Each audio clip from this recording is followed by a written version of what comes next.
दोस्तों जैसा कि आपको पता चल गया होगा कि 4 मई को LIC का IPO खुलने वाला है, राइट। बहुत सारे ऐसे लोग हैं जो पैसों का इन्वेस्टमेंट करना चाहते हैं और काफी दिनों से इस LIC IPO का इंतजार भी कर रहे हैं। ऐसे में LIC IPO से संबंधित कुछ महत्वपूर्ण बातें हैं जो आपको जरूर जान लेनी चाहिए। कुछ FAQs हैं, जैसे कि क्या आपके पास LIC की पॉलिसी है तो आपको IPO के शेयर पर कुछ डिस्काउंट मिलेगा, क्या आपके नाम से आपके बेटा बेटी आप और किसी अन्य फैमिली मेंबर के नाम पर भी इन्वेस्टमेंट कर सकते हैं, LIC IPO के प्रति शेयर का प्राइस क्या होगा, टोटल सरकार कितना करोड़ का कलेक्शन करने जा रही है। कुछ अहम बातें मैं आपको बताऊंगा। यहाँ पर 10 बड़े पॉइंट्स पर बातचीत और चर्चा करेंगे LIC IPO से संबंधित। सबसे पहले तो आपको बता दूं LIC IPO के एक शेयर का प्राइस 902 रुपए से लेकर 949 रुपए प्रति शेयर का प्राइस बैंड रह सकता है। Life insurance corporation of India यानी कि LIC का IPO 4 मई को खुलेगा। ये देश का अब तक का सबसे बड़ा IPO होगा। आपको बता दूं सरकार इस IPO के जरिए LIC कंपनी की 3.5% हिस्सेदारी बेचने जा रही है और इसके जरिए टोटल 21,000 करोड़ रुपए कंपनी की जुटाने की योजना है, ठीक है ना। आपको बता दूं अगर आपके पास LIC की पॉलिसी है तो आपको प्रति शेयर 60 रुपए का डिस्काउंट मिलेगा। ऐसे में अगर आपके पास LIC पॉलिसी है तो आपको जरूर IPO में इन्वेस्टमेंट करना चाहिए क्योंकि आपको काफी फायदा मिलने वाला है। आपके मन में सवाल होगा कि क्या पॉलिसी होल्डर्स को अलग से फायदा मिलेगा, तो जी हाँ बिल्कुल। DRHP के मुताबिक रिजर्वेशन हिस्से के तहत LIC पॉलिसी होल्डर्स के लिए 10% शेयर रिजर्व रहेगा। मीडिया रिपोर्ट्स के अनुसार IPO में पॉलिसी धारकों के लिए 60 रुपए की छूट भी मिल सकती है। क्या पॉलिसी होल्डर्स का जो हिस्सा रिजर्व है उसका कोई लॉक इन पीरियड भी है, तो ऐसे में नहीं। रिटेल निवेशकों के लिए कोई भी लॉक इन पीरियड नहीं होता है। पॉलिसी होल्डर्स शेयर के लिस्ट होने के तुरंत बाद इसे बेच सकते हैं, यानी कि आपके ऊपर कोई पाबंदी नहीं रहेगी कि इतने शेयर खरीदने के बाद आप इतने दिन रखना ही है। आप चाहे तो तुरंत उसे बेच भी सकते हैं। कम से कम कितने पैसे निवेश करने होंगे और पॉलिसी धारकों को कितना फायदा मिलेगा, तो आपको बता दूं LIC IPO का प्राइस बैंड 902 रुपए से लेकर 949 रुपए के बीच है और 15 शेयर का लोट साइज रखा गया, यानी कि आपको कम से कम 15 शेयर तो खरीदने ही पड़ेंगे। पैसों के हिसाब से देखें तो एवरेज 15,000 तो आपको इन्वेस्टमेंट करना ही पड़ेगा। इससे ज्यादा आप चाहे तो कर सकते हैं लेकिन इससे कम नहीं कर पाएंगे। 13.5 से 15,000 रुपए के समथिंग बनता है ना। जबकि एक आम निवेशक को अपर प्राइस बैंड के मुताबिक 14,235 रुपए लगाने पड़ेंगे। समझ गए हो।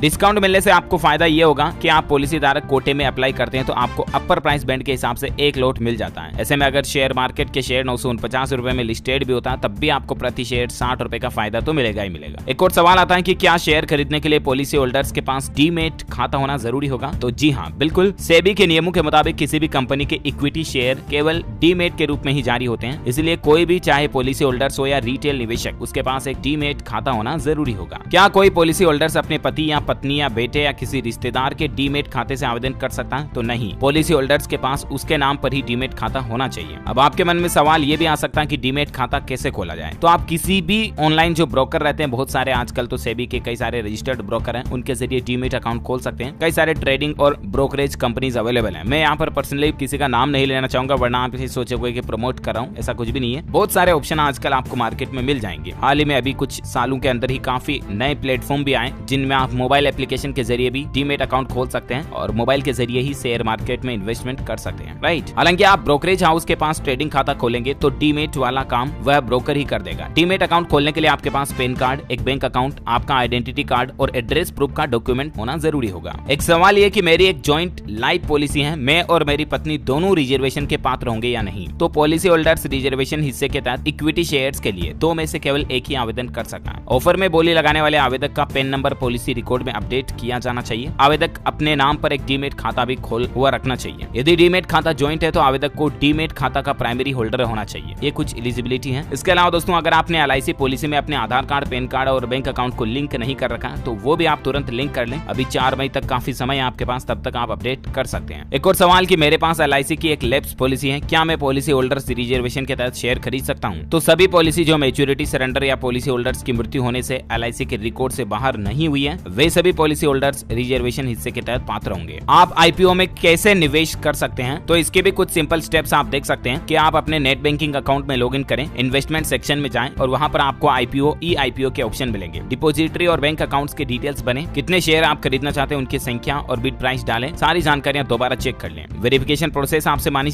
जाएगी। वेरिफिकेशन के बाद इन्वेस्ट इन IPO का ऑप्शन चुनना है, लिस्ट में से LIC IPO को सेलेक्ट करना है, ठीक है ना। उसके बाद आपको अप्लाई नाउ बटन पे क्लिक कर देना। इस तरह से आप कई सारे प्लेटफॉर्म के जरिए LIC का IPO खरीद सकते हैं। नॉर्मल सिंपल प्रोसेस है, जहां कहीं भी शेयर मार्केट ट्रेडिंग वगैरह होती है उन सभी प्लेटफॉर्म के जरिए आपको LIC IPO खरीदने का ऑप्शन मिल जाएगा। जानकारी के लिए बता दूं दोस्तों ये LIC का IPO 21,000